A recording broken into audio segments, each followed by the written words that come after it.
Questo pianeta che è arrivato stamattina un signore che non sapeva dove metterlo, cosa fare, il signor Gianni me lo tiene lei, fa quello che crede, lei mi è arrivato, è bellissimo e sicuramente lo terrò, vediamo un attimo cosa farò dopo.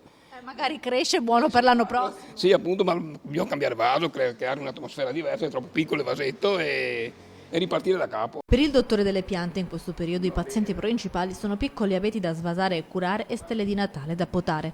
Per farlo durare un po' di più non puoi fare niente, solo la puoi tagliare adesso, appena comincia a cadere le prime foglie, tagliare e metterla via per il prossimo anno, in un ambiente tranquillo, asciutto, al buio, non ha bisogno di acqua, di niente e il prossimo anno ripartono. Nel suo piccolo spazio di Ponte dei Tadi, vicino al suo storico bar, Gianni Boetto, l'appassionato di botanica che cura le piante gratis, dispensa consigli ai vicini che arrivano quasi ogni giorno con fiori e piante d'appartamento in difficoltà.